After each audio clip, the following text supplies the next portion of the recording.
The Theology, Medicine, and Culture Initiative at Duke Divinity School welcomes you to our lecture series entitled Jesus and Medicine. What does Christianity have to offer healthcare?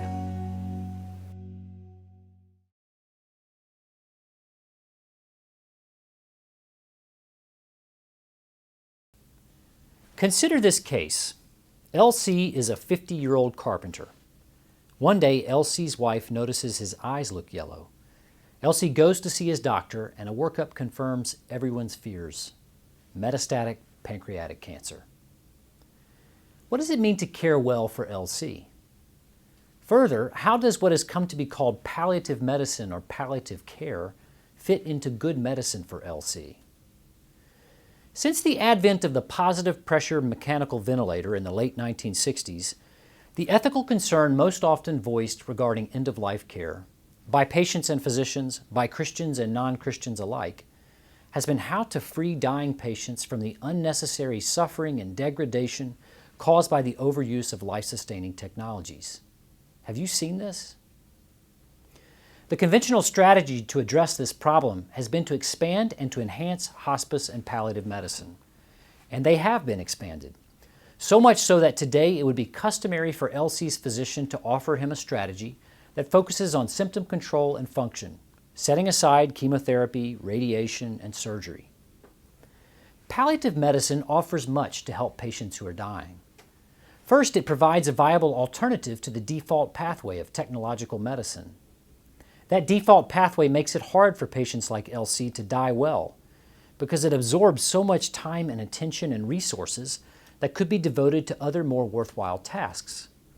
St. Basil wrote, "Whatever requires contrivance and fuss and involves much commotion and, as it were, turns our whole life into one long provision for the flesh, should be avoided by Christians. To put all hope of health in the hands of doctors is worthy of cattle," which we see happening in the case of some wretches who do not shrink from calling them saviors. The fact is that driving back and forth to the hospital leaves less time for reconciling with one's spouse or neighbors. And it is difficult to pray or write letters to one's children while retching from chemotherapy. Moreover, the default pathway of technological medicine isolates patients like LC from the communities, and church communities in particular, that can guide and support the patient in using the art of medicine, as St. Basil teaches, in such a way that we do not invest in it the whole cause of our health or sickness. So if nothing else, the growth of hospice and palliative medicine has removed the taken-for-grantedness of this default way of dying. But hospice and palliative medicine does more. It creates a recognizable social space in which a patient can be described as dying, not merely sick, and can therefore take on the dying role. One of the refreshing aspects of my work in hospice is that in my encounters with patients, the pretense of fixing the problem is gone. Everyone agrees that the patient is dying. This agreement has a way of focusing attention on how to support the patient as he or she dies. For medical practitioners, what can be done now to be helpful in the face of imminent death? For the patient, like LC, how do I go on in preparation for the death that I cannot avoid? For LC's wife and other members of his community, what does it mean to keep faith with and company with LC on this final part of his earthly journey? Moreover, because hospice and palliative medicine typically moves the patient out into the community and invites the community into the spaces of healthcare, it helps to make patients' community feel empowered to contribute what LC needs to die well. Now suppose that 2 weeks after his diagnosis, LC returns to see his primary physician. He looks tired and sad. "I'm not ready to die," LC says. "Why would God do this to me?" This not uncommon presentation highlights another way that hospice and palliative medicine helps patients who are dying, and that is by attending to the spiritual dimensions of patients' experiences. The National Consensus Project for Quality Palliative Care identifies spiritual, religious, and existential aspects of care as the fifth of 8 core domains of palliative care. And it is not alone. Many healthcare organizations agree that quality end-of-life care must include attention to the patient as a spiritual being. In all these ways, then, hospice and palliative medicine helps patients who are dying, and that's prior to relieving any pain or other symptoms. Well, where then is the rub? Palliative care can also undermine the possibility of LC dying well. First, palliative care risks usurping the roles that patient, family, clergy, and church community play in what was once called the ars moriendi. The term ars moriendi, which means the art of dying, refers to a literature that emerged in the Middle Ages in response to the bubonic plague.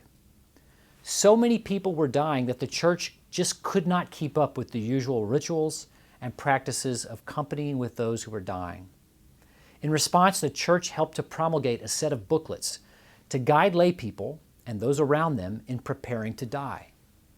These initial booklets expanded to a literature that was disseminated all over Europe and shaped the way people lived and died for centuries. The point here is that dying well is a task primarily for the Christian in the context of his primary home, the church. And palliative care goes too far when it presumes to deliver, professionally packaged, a form of spiritual care that substitutes for the church's role in helping a member prepare to die. Hospice and palliative care also undermines the possibility of LC dying well when it diminishes his consciousness. Now, this often happens unintentionally. Narcotics, anxiolytics, and antipsychotics can be useful for relieving pain and anxiety, but they also can reduce patients' capacity to communicate, to pray, even to be relationally present to others.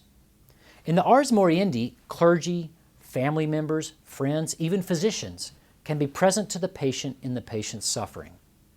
This practice of presence goes to the heart of medicine, expressed in the term attending physician. Yet insofar as patient's consciousness is diminished, patient's experience of that presence is also diminished. So how do we navigate this tension between relieving suffering and sustaining the conditions needed for patients to die well? We first need to recognize that relieving suffering is not the only good, that when the side effects of a medication render the patient incapable of further conscious activity, that patient has lost something valuable. Physicians often fail to recognize sedation as an adverse side effect. Indeed, sometimes the goal of comfort seems to displace all other goals, and the patient's further participation in the ars moriendi seems like a triviality. I propose to you that to serve the ars moriendi, palliation, the relief of suffering, should be understood as a set of practices internal to medicine rather than as the basis for a rival form of professionalized care. Now, at the outset, I asked, how does the work of palliative care practitioners fit into good medicine for LC? Here we begin to see why and how the answers that are characteristically given to this question go wrong. They go wrong first because contemporary medicine and medical ethics have come to deny the idea that medicine has a rational end, a purpose that we do not merely make up, but instead recognize and respect, and which gives physicians a standard to guide their practices. There have been times and places in which it was axiomatic that the purpose of medicine was health. Aristotle wrote, "Now since there are many actions, arts, and sciences, their ends also are many. The end of the medical art is health, that of shipbuilding, a vessel, that of strategy, victory, that of economics, wealth." Aristotle took these claims as starting points for practical reason, as what philosophers call basic, as things known immediately by both the many and the wise. The Church, throughout her history, has likewise taken for granted that the purpose of secular medicine, the Church's term for medicine based on the science of the day, is healing. St. Basil says that God gave us the art of medicine as He gave us the art of agriculture. Both are remedies for deficiencies in our nature after the fall. We are susceptible to the lack of food, and God has given us agriculture so that we might eat. We suffer injuries and illness, and God has given us medicine so that our health might be preserved and restored. It may seem counterintuitive, however, to think of palliation as aiming at health. Palliation, it seems, is what doctors do when they can no longer restore a patient's health. Yet even in the presence of disease, even a disease like pancreatic cancer, a measure of health remains. As Leon Kass memorably put it, Health is the well-working of the organism as a whole, or put another way, an activity of the body in accord with its specific excellences. The health of a squirrel, Cass noted, is displayed in the characteristic activities of squirrels, such as burying nuts, chattering, and climbing trees. Because the characteristic activities of humans are more varied, so are their expressions of health. But such expressions surely include the capacity to move one's bowels, to eat and digest food without vomiting, to sit or lie or walk without racking pain, to stay awake and to fall asleep at the proper times.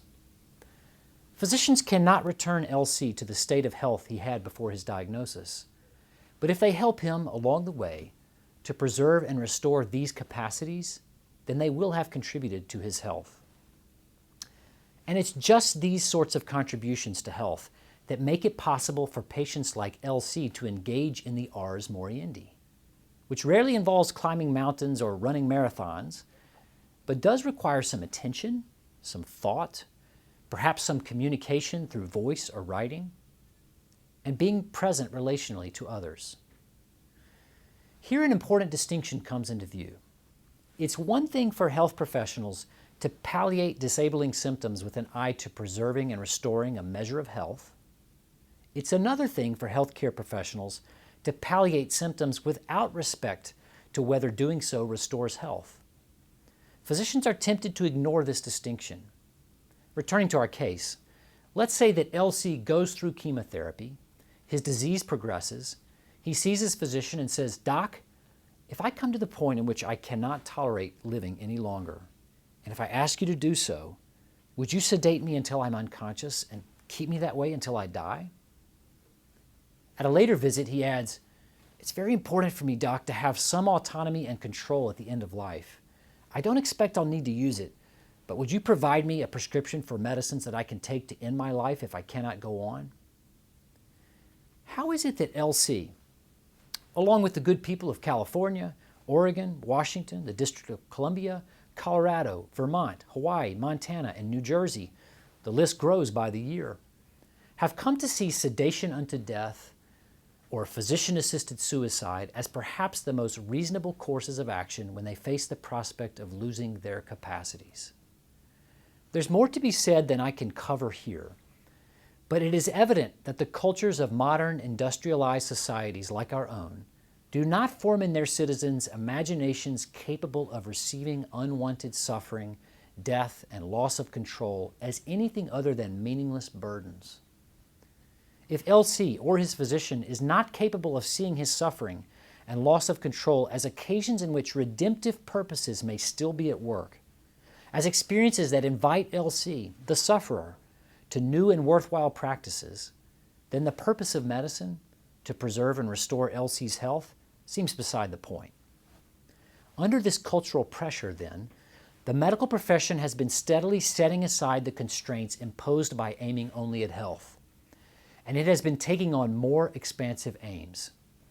For example, the World Health Organization defines palliative care as an approach that improves the quality of life of patients and their families facing the problems associated with life-threatening illness through the prevention and relief of suffering by means of early identification and impeccable assessment and treatment of pain and other problems, physical, psychosocial, and spiritual. Whew. That may sound wonderfully holistic, but note how this definition gives palliative care a boundless scope of responsibility. What problems, after all, are excluded from the categories of physical, psychosocial, and spiritual? If LC's physician sets out to minimize LC's suffering and to maximize his quality of life, then it seems that the physician has good reason to aim at LC's death itself as one of her goals. A growing proportion of the public and of the medical profession has come to think in just this way. To give just one prominent example, the National Hospice and Palliative Care Organization describes hospice as follows. Hospice affirms the concept of palliative care as an intensive program that enhances comfort and promotes the quality of life for individuals and their families. When cure is no longer possible, hospice recognizes that a peaceful and comfortable death is an essential goal of health care. Note these shifts from aiming at health to maximizing quality of life, from proportionate relief of symptoms to minimizing suffering, and from helping patients who are dying to helping patients to die by giving them a good death, where a good death is one chosen by the patient and as free of suffering as possible. Why turn back? Why constrain palliative medicine for patients like Elsie to the traditional goals of medicine?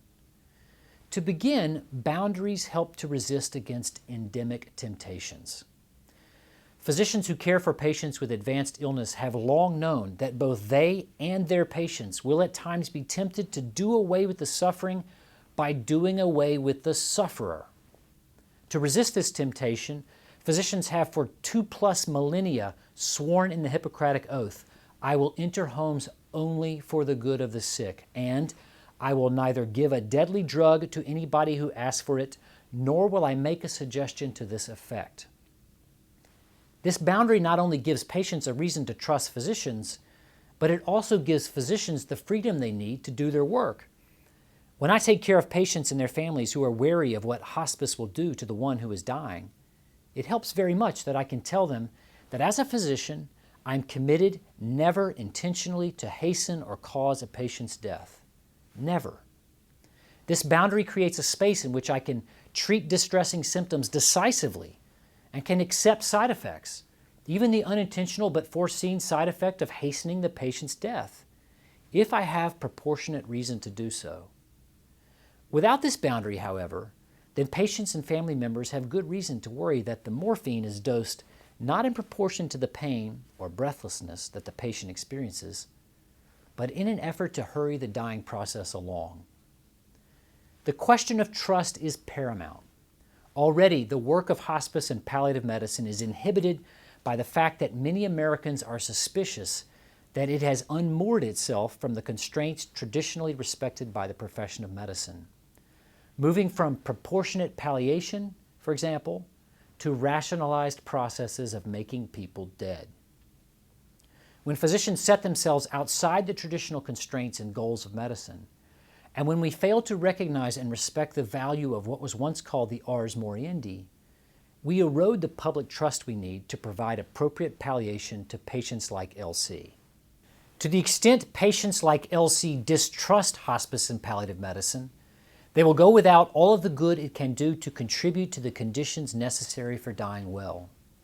To summarize, by setting palliation within and under the constraints of medicine, rather than as an alternative and more expansive form of professionalized care, physicians can sustain a proper humility and focus on a limited but very important role, a role recognized and honored by the Church throughout her history. Rather than usurping or undermining the ars moriendi, physicians would work to preserve and restore those measures of health that make it possible for patients to engage in the tasks of dying well.